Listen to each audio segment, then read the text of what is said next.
Once a year, me and a few very strong Zoho developers that are mastering different areas in Zoho, such as the finance suite, analytics, CRM, we're meeting together and we share our best practices from the previous year. And then we create a new CRM that is going to lead the following year. In this session, I'm going to present you some of the things that we added to our 2021 edition. This template, of course, is for sale and all the features in it are for sale, but the idea is not so much to promote my product, it's more about giving you ideas of what you can do with your CRM and how you can take advantage of Zoho. Now, some of the things that you will see are from last year, so not a shocker, but you will also see some small improvements and some small gimmicks that will shorten the amount of time that you put on work on the CRM, and it produces also better results. Okay, so let's begin. We are going to start a journey with the lead system. The follow-up view is not a new concept, but what we did with the follow-up view is that when you're looking at the view, you see only the leads that's supposed to get some attention from you. And for each lead that has a follow-up time, we also added click notification. So 15 minutes before the lead next follow-up arrives, for example, it's 7:15 p.m., the system will send the click notification to the owner of this lead, and it will tell him that he's supposed to go back and connect with Alejandra. And the reason is need to call again and see if she like to proceed. Okay, so you're getting a click notification.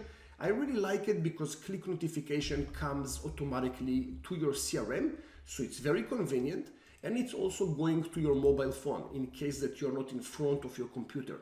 So I really think that this is a very cool upgrade.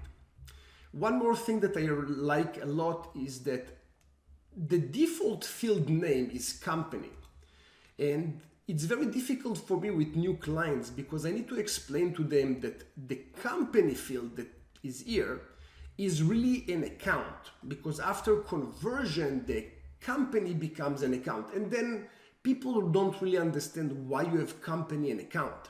So in this case, whenever you have the account name and then you convert the lead, you don't have any confusion because now the system is creating a new account. So it all makes sense, and the language is unified, which I like more. And the same that we did here, we follow up over the system and we rename different fields to create unity across the system, so the language will be the same, which I think is very cool. Of course, we also have here the leads blueprint. On top of the leads blueprint, we also created a way to convert the lead. So you don't really need to go to the convert button. And if you click on the convert now, for example, you will see that the lead was converted to a contact, account, and a deal. And it's just making things much smoother. You can do everything on your blueprint and you don't need to go to the convert button on the top, which I think it's also helping a lot. If we're going back to the lead system, you can see that we also implemented a few qualification stages. For example, after you're trying to connect with the lead and the call is answered, and everything here is based on the calls. And of course that a big part of the system is also a phone system that is connected to Zoho, that whenever you have a new phone call, there is a pop-up that is telling you who is calling, what is the last note that you left for the person. You're getting all the details on the dialer before you even pick up, which I think is also very convenient. And we also have the qualification questions. So when you click on call answered, you have different questions that based on those questions, the system is able to qualify the person. And based on those questions, we will be able to determine if this lead is qualified or not qualified. So it's not really for the salesperson to decide, it's for the system to decide. And of course, if the salesperson like to override the system decision, of course it's possible. But in any case, it's just letting the salesperson think less and do more, right? We don't want to exhaust the capacity of the magazine of the thoughts. We are limited in how many thoughts we have every day, and we don't want to eliminate those thoughts on things that are not necessary. In the contact system, for example, we played here a little bit with those fields. By default, if you know, it says mailing street and mailing state and mailing country. Not everyone needs the field to be for mailing. Sometimes you just want to know the address of the person. And that was disturbing for some clients. So we just aligned those fields, we just renamed it to those names, which is more convenient and simpler. In the deal process, I want to show you a small concept which I saw that most people, even advanced developers, saw it as, oh my God, can you do it? And the answer is yes. If I will go and click, for example, on create estimate, you will see that I have here a small blueprint. If I click on the send estimate, there is a messenger that's telling me that I need to edit my estimate. And when I click on save, this blueprint is gone. So you can use those blueprints for very small interactions with the system. You don't need to have the blueprint across the entire deal. You can just have it for sending an estimate or maybe send NDA. Just small things. And I think it's a concept that people are missing, not the functionality. Functionality is simple, but it's the concept. So having multiple small blueprints across the deal cycle, I think it's very cool. I do not recommend having one blueprint on the deal, because the deal, you need to go back and forth when you're having a deal. One more thing that we did on the deal is that we added an estimate section that is basically a subform. And let me show you what we are saving here.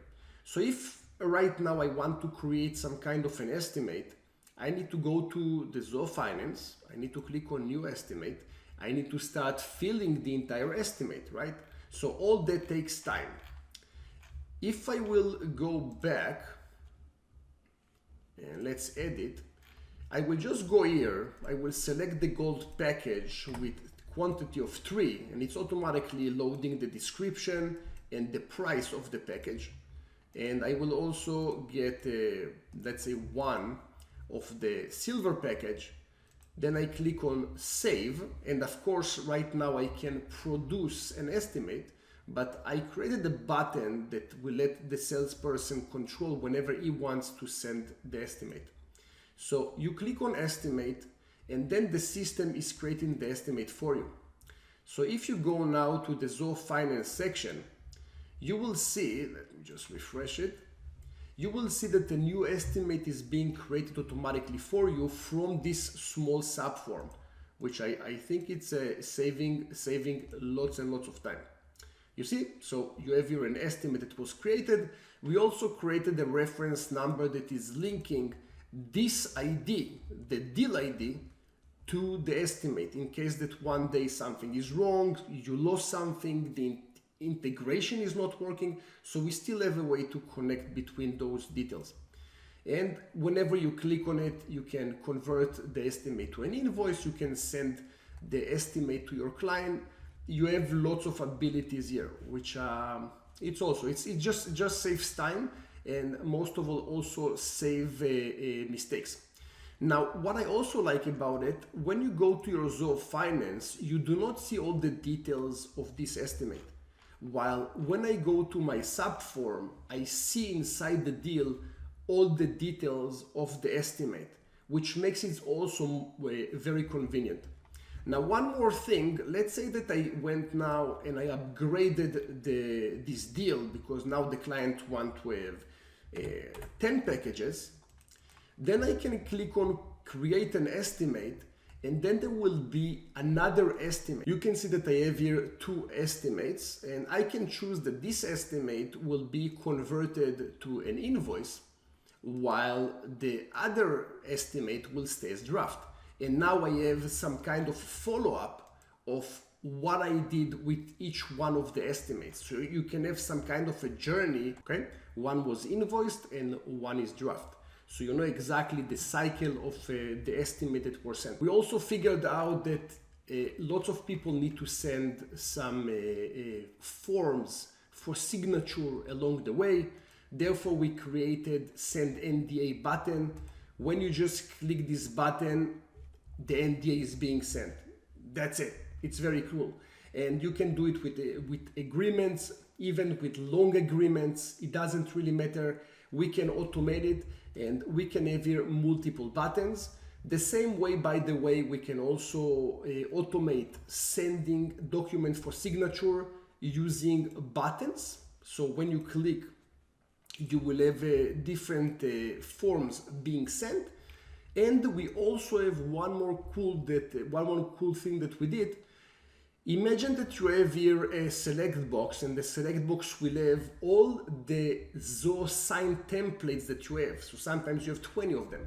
So you select here the template name, you click on a new checkbox that says send now, and it will send this Zoho sign template automatically.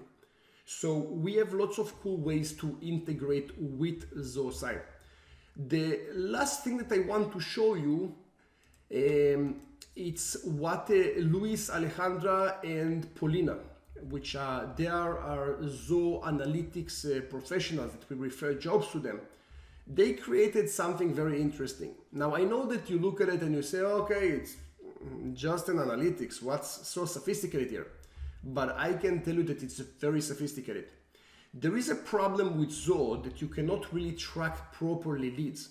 So when a lead is being converted to a deal, you're basically losing the tracking on what were the statuses that the lead went through.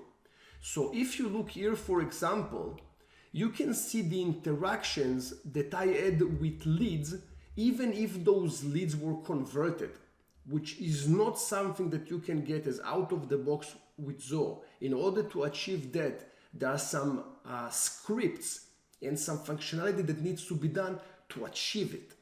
So in this case, even though I converted the leads and some of them are now deals and some of them are still leads, I still able to get all the information and see how many of the leads were closed, were lost, how many are junked. And we can also create funnels, and those funnels can show me how many leads I had, how many deals, and of course we can also have here the different stages that went through the lead and the deal. So we are able to grab the information and give some meaningful reports to the business owner, and based on that, of course, he will be able to adjust his team. I can tell you that because of quality reporting that we did for one of our biggest clients, we were able to see that he's losing most of this business after the quoting stage. Because up to the quoting stage, the company did a phenomenal job, but the closer, the person that actually supposed to close the deal after the quote was sent, he did not do a good job. And therefore, the business was suffering. So there was lots of leads coming here, lots of people working to generate all the quotes and give quality service. But after the quote process, the people that's supposed to take care of it did not do a good job. They were very lazy, very slow, and therefore the company lost lots of deals. But the reporting was able to show us where there is the problem in the sales cycle. And the solution was very easy, and the company was able to recover pretty fast.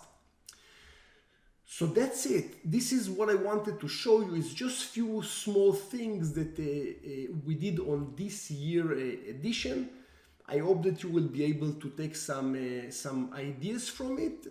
I think that the concept of the subform that's producing an estimate, changing the wording, basically what I showed you on this session, I think it's very cool, and I think you need to think about integrating it into your system, okay?